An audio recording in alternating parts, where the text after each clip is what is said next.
Tous les épisodes auraient dû être de cette qualité.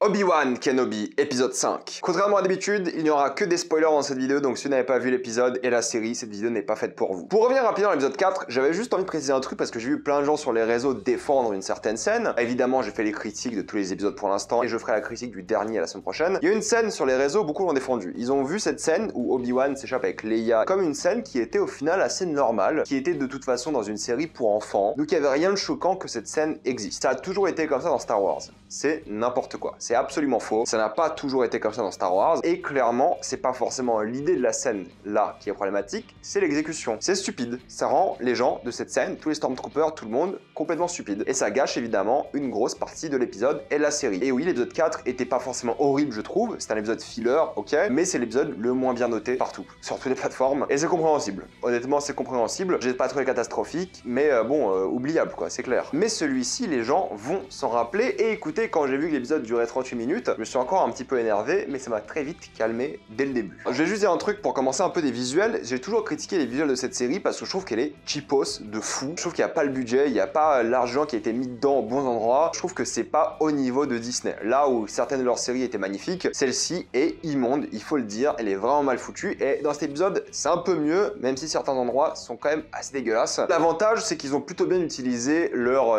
décor dans cet épisode. Il y a deux décors. Il y a une grosse zone et un couloir. Et aussi un vaisseau. Mais bon, ça est tellement petit comme scène dedans qu'ils ont dû utiliser pour plein d'autres scènes différentes. Mais voilà, il y a très peu de décors, c'est bien utilisé. Ils sont plus ou moins vivants, tu comprends un peu la géographie du truc. Deux zones, un couloir, simple. Il y a beaucoup plus de figurants. Lorsqu'à certains moments on se disait, mais en fait, ils n'ont pas le budget, ils n'ont pas assez de figurants. Et là, il y a beaucoup plus de figurants. Il y a beaucoup plus d'effets spéciaux, il y a beaucoup plus de mise en scène, il y a beaucoup plus de tentatives, d'idées. L'action est mieux foutue. C'est l'épisode le mieux mis en scène. C'est comme ça qu'auraient dû être tous les épisodes depuis le début. C'est pas une claque visuelle non plus, mais voilà, au moins la série aurait dû ressembler à ça dans tous ces épisodes. Aurait dû avoir quelques petites idées de mise en scène à tous ces épisodes, comme ça. Même si j'aime pas tout ce qu'ils ont fait avec la mise en scène, au moins ça a beaucoup plus de gueule, soyons honnêtes. C'est comme ça qu'aurait dû être la série. Je suis désolé, c'est la vérité. Cet épisode-là était grave kiffant parce que c'est une série où tu vois qu'il y a un peu de budget, pas assez malheureusement vu le sujet de la série, Obi-Wan Kenobi, mais au moins tu vois qu'ils ont essayé. Et je pense que les gens étaient grave contents par un truc, c'est qu'enfin il y avait le fameux flashback. Les gens s'attendaient à un flashback de la guerre des clones et tout, peut-être ça arrivera dans le dernier épisode, mais là il y a enfin un flashback avec évidemment Anakin et Obi-Wan qui s'entraînent. Le plan sur Coruscant est immonde, je suis désolé, il est catastrophique, vraiment moche. Et oui, Anakin, il fait beaucoup trop vieux. Oui, Obi-Wan aussi, mais bon, ça à la limite, je peux l'accepter. Vu qu'ils n'ont pas rajeuni, surtout Anakin, qui en avait un peu besoin, ça veut juste dire qu'ils n'ont pas encore le budget. Ils se sont dit, non, mais on va pas le deepfake, on va pas mettre du CGI sur lui, il fait encore très jeune comme ça, laissons-le comme ça. Ouais, soyons honnêtes, il fait la quarantaine. Même avec du maquillage et tout, il fait beaucoup plus vieux. Mais ça me dérange pas, honnêtement, c'est pas ça qui m'a perturbé. J'étais content d'avoir un flashback, la scène est plutôt cool, ils ont aussi un autre décor, pour le coup, c'est vrai. C'était pas forcément très beau, mais voilà, il y a une sorte de petit combat avec les deux, ça ressemble beaucoup au combat de l'épisode 3, il y a quelques mouvements qui sont similaires, je pense que c'est fait exprès. Ça montre aussi le conflit intérieur, parce que c'est Vador qui a ce flashback, on va dire, à ce moment-là. Il se rappelle de ce qu'il a vécu, et il veut un peu se venger d'Obi-Wan. La manière dont Obi-Wan gagne le combat est un peu anecdotique, il y a genre un cut assez étrange, et d'un coup il a gagné, et il dit, oui, il faut que tu fasses attention, que tu sois patient, ne sois pas trop actif, n'essaie pas trop de te prouver, parce que ça peut vraiment te poser problème. Mais non, en fait, il y a un cut bizarre, et Obi-Wan a gagné, alors qu'il a plus de sabre et tout. C'était étrange, on est d'accord. Et quand il lui dit qu'il est encore un padawan, ça c'est assez drôle à voir, mine de rien, quand tu sais pourquoi il a vrillé par la suite. Mais là où la nostalgie frappe un petit coup, c'est que ça fait plaisir de les revoir bien s'entendre. Même si tu vois déjà le côté agressif d'Anakin, ça fait plaisir de les voir interagir. Et je suis à un stade où je me dis, mais en vrai, refaites une série sur eux, quoi. Ils sont plus vieux, ok, mais qu'est-ce qu'on s'en fout. Leur relation a tellement été la grande force de la trilogie originale, c'était l'un des seuls trucs qu'ils avaient vraiment bien géré. C'était vraiment plaisant de les voir, et il y avait une vraie utilité pour la scène. Ça faisait l'effet miroir de ce qui se passe dans l'épisode, avec ce Dark Vador qui est hâtif au point d'échouer dans son plan. J'avais dit que Tala allait se sacrifier, c'était assez évident, pour sauver Obi-Wan, pour sauver, on va dire, les enfants, les rebelles et tout, ou juste les gens du vaisseau. C'est un sacrifice qui n'était pas forcément le plus mémorable, et meurt un peu de manière random, mais bon, il y a une scène un peu pseudo-émouvante à la Star Wars, avec le droïde et elle, ça m'a pas dérangé, ça donnait un peu plus de motivation au personnage d'Obi-Wan. Mais c'est vrai qu'ils auraient pu faire ça d'une manière plus intéressante. Et cet épisode-là, en fait, il confirme encore et encore quelque chose que je dis depuis le début, les Inquisiteurs n'ont rien à faire dans cette série. Elle aurait juste dû être montre Obi-Wan qui se fait traquer par Dark Vador. C'est tout. En plus, après, ils auraient pu faire un spin-off avec Dark Vador qui traque plein de Jedi, de la même manière qu'il a traqué Obi-Wan. Donc, clairement, les Inquisiteurs, pour moi, n'ont rien à faire ici, et encore moins Reva. Mais elle est là, c'est sa série, c'est ça qui est triste, c'est que c'est carrément la série de Reva, et vit plus de choses qu'Obi-Wan, et c'est elle qui a, on va dire, l'importance dans cet épisode-là, et apparemment, ils ont déjà prévu une série spin-off sur elle et tout, c'est n'importe quoi. Pour moi, Reva et toute l'intrigue des Inquisiteurs, niet, ça n'aurait pas dû être là. Mais bon, c'est là.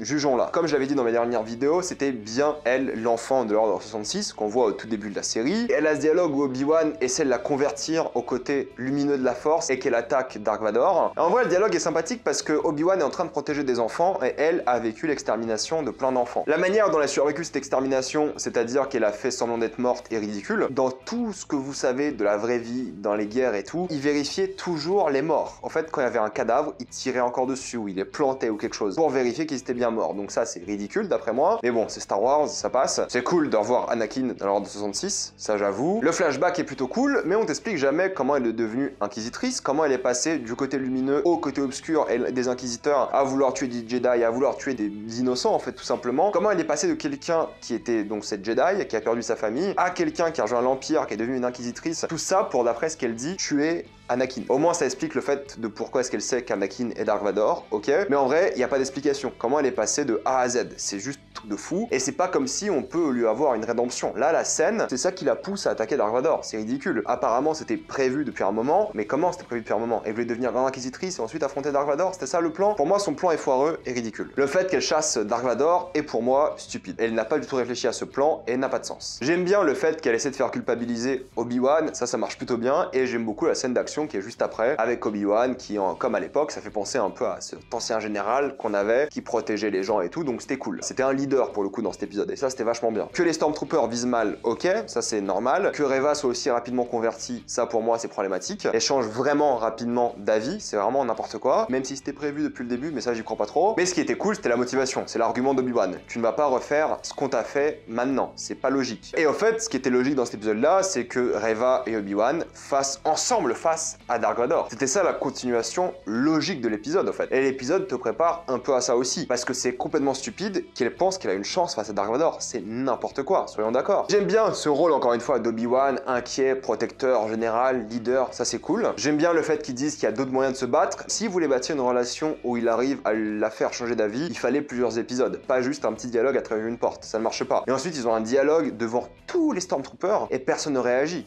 C'est ridicule. Et la facilité scénaristique déjà de Leia qui est dans un coin qui n'a rien à faire là juste pour lui donner quelque chose à faire dans l'épisode. Et Bail Organa qui appelle à ce moment-là et évidemment Obi-Wan qui laisse cet hologramme là pour guider Reva. Alors j'ai l'impression que c'est intentionnel. Il a fait ça de manière volontaire pour guider Reva. Je trouve ça facile aussi. Mais évidemment la chose cruciale dans cet épisode là c'est Dark Vador encore et encore. C'est pour ça qu'on veut une série ou plutôt un film vu la qualité des séries Disney. Un film sur lui avec des flashbacks et tout ça serait incroyable. Pour la simple et bonne raison que Dark Vador là grâce au flashback on voit qu'il veut juste choper Obi-Wan et le défoncer. Il veut se venger au fait, parce qu'il a pas vraiment eu sa vengeance la dernière fois. C'est pour ça que je me demande même pourquoi est-ce qu'il y a eu une confrontation la dernière fois. Ils auraient juste dû ne pas avoir cette confrontation. Ça aurait rendu cette interaction là dans cet épisode beaucoup plus cruciale, parce qu'il serait juste allé vénère pour enfin revoir Obi-Wan. Il y va, il ouvre les portes, tu vois qu'il marche de manière vénère. Et les scénaristes ont dit un truc qui m'a pas mal énervé. Ils ont dit avec Darth Vader ce qui est bien, c'est que moins tu le montres, plus il est imposant. Non, tu peux le montrer plein de fois tout le temps, il sera quand même imposant si tu l'écris bien. Donc ça, je trouve que c'est une excuse un peu bidon des scénaristes, parce que là tu le vois quand même pas mal, autant qu'Obi-Wan presque. Et il arrive énervé, il défonce toutes les portes et tout, et il chope ce vaisseau. Alors le vaisseau, incroyable, quelle sensation de fou. Il chope le vaisseau, il commence à le détruire, c'était super. Ça faisait penser au pouvoir de la force, évidemment, j'ai adoré cette scène. Et il s'est fait avoir encore une fois parce qu'il était trop hâtif, il était trop agressif, et il s'est pas concentré, et Obi-Wan a, entre guillemets, gagné. Mais Reva est restée, et Reva veut se venger. Du coup, elle affronte Dark Vador, et le combat est génial. Dark Vador qui n'utilise que la force, qui esquive les coups, qui est super agile et tout, j'adore. Faut pas oublier que Dark Vador, il a la trentaine, il doit avoir genre 32 ans grand max. Donc j'adore ce combat pour montrer à quel point il est bien plus puissant. Déjà qu'il se battait la main dans le dos face à Obi-Wan dans l'épisode 3, là il se bat juste avec la force, il esquive, et il donne même un sabre à Reva en mode vas-y, on se bat pour de vrai. Il lance son sabre et tout. J'aime beaucoup ce fait de lancer le sabre, on le voit pas assez dans la film et la série. Mais bref, il humilie complètement Reva et la tue. C'est plutôt bien filmé, je trouve, il y a quelques idées, c'est filmé vachement de bas, de loin, ça tourne, c'est plutôt dynamique, c'est plutôt cool. C'est bien mieux que le précédent combat, ça c'est sûr. Il y a de la musique qui est plus entraînante, il y a un dynamisme de la caméra et tout. C'était un combat vraiment cool, vraiment très appréciable, et toute la série aurait dû être de cette qualité-là. Ce combat-là, le pouvoir de Vador, trop cool. Par contre, alors là, évidemment, l'inquisiteur est revenu parce qu'ils ne savent pas tuer des gens dans cette série. Tu tues l'inquisiteur, tu vérifies même pas qu'il est mort, c'est ridicule. Et là, je sais pas si Dark Vador a fait exprès de pas tuer Reva, parce qu'évidemment Reva n'est pas morte, pour qu'elle devienne une Sith plus forte par la suite. Parce que là, t'as l'impression que Dark Vador, il joue un peu à des mind games sur le fait que Reva, au fait, il l'a pas réellement tué. Il veut qu'elle devienne plus forte et il la voit comme une sorte d'apprenti peut-être. On verra ce qui se passe dans la tête de Vador, mais s'il ne l'a pas tué, il sera surpris par la suite qu'elle est en vie. Ridicule. Je veux dire, cette Dark Vador, tu la tues quoi. Il y a un moment, stop. Tu peux pas faire le coup deux fois avec l'inquisiteur et Reva, c'est ridicule. Mais par contre, qu'est-ce qui se passe par la suite? Est-ce que Reva va aller sur Tatooine? Obi-Wan aussi, mais avant il va déposer Leia. Ils vont avoir leur 1v1 la semaine prochaine, ça c'est évident, il a intérêt à être épique. Mais bon, pour conclure, j'ai trouvé cet épisode vraiment cool, il y avait de la tension, des idées visuelles, il y avait un vrai développement de personnage, surtout de Dark Vador. Il montre encore une fois qu'il est ultra badass et il est grave cool, mais en même temps on l'a montré comme quelqu'un d'un peu plus tourmenté, ce qui est le cas. Dark Vador est tourmenté, donc ça c'était grave bien, et j'espère que le dernier épisode sera sur lui avant tout. Et pour la première fois depuis le début de la série, j'ai réellement hâte d'être la semaine prochaine. Oui, oui, oui. Je ne comprends toujours pas pourquoi ils n'utilisent pas la marche impériale. Peut-être ils vont l'utiliser dans l'épisode 6, enfin, parce qu'il y a quelques notes de la marche impériale, mais pas totalement. Enfin bref, voilà, ça c'est un vrai épisode de série. Ça c'est vachement bien. C'est comme ça qu'aurait dû être la série depuis le début. Même si des fois ça faisait un peu cheap, on est encore d'accord sur ça. Quand tu vois le potentiel de la série et ce qu'ils ont fait avec, pour l'instant, je suis quand même assez déçu. On en parlera la semaine prochaine avec l'épisode 6, mais il a intérêt à tout envoyer, parce que j'ai l'impression qu'ils vont mettre le plus de budget dans le dernier épisode. Je vais m'arrêter là, mettez-moi dans les commentaires ce que vous avez pensé de cet épisode. Avez-vous adoré ou détesté? Tout ça dans les commentaires. Abonnez-vous à la chaîne pour plus de vidéos, mettez un j'aime, ça aide beaucoup la chaîne. Suivez-moi sur tous mes réseaux, et moi je vous dis à la prochaine fois. Salut à tous.